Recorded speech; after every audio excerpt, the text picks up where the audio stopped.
this year? Well, we went on a mission trip to Reynosa, Mexico through a strategic alliance. How was that? What did you guys do? It was awesome. We built some homes for the community in Reynosa.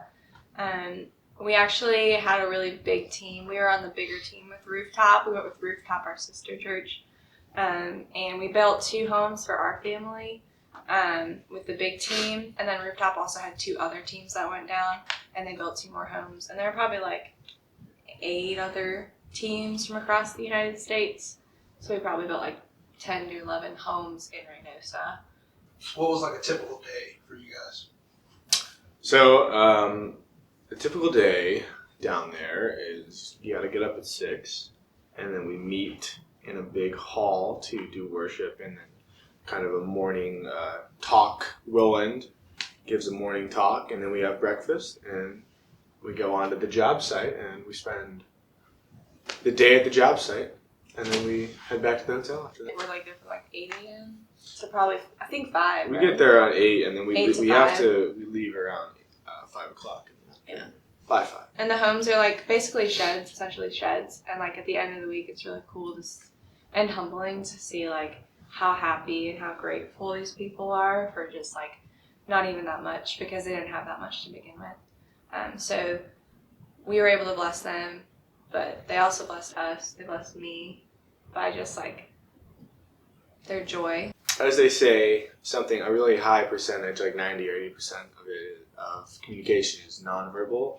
So they speak Spanish. They don't speak English at all. So there's like a lot of communication, and obviously they have a lot of preferences about how they want their house built. So it's really hard to like communicate with that. Luckily, we had a translator on our team, so it was pretty easy.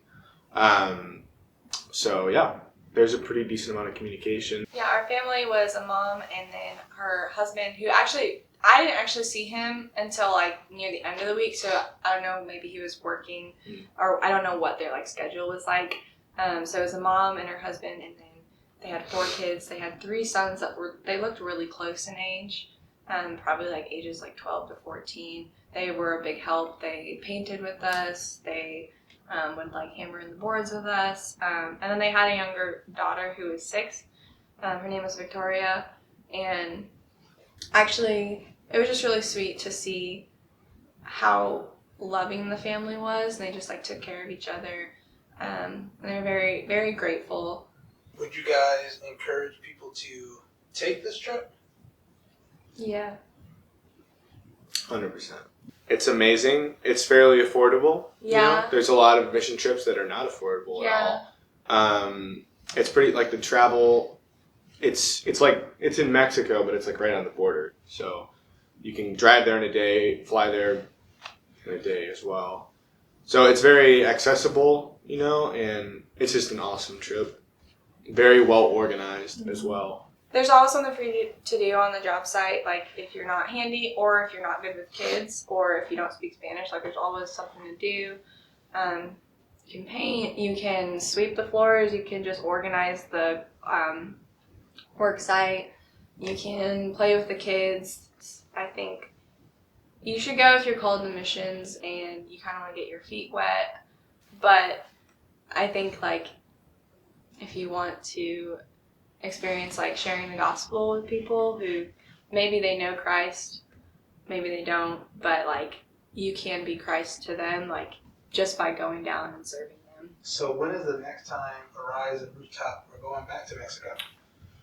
This upcoming March 2022, we will be going back, including Mary and myself. We will be going back in March. It's the 19th through the 26th. Okay. Yeah.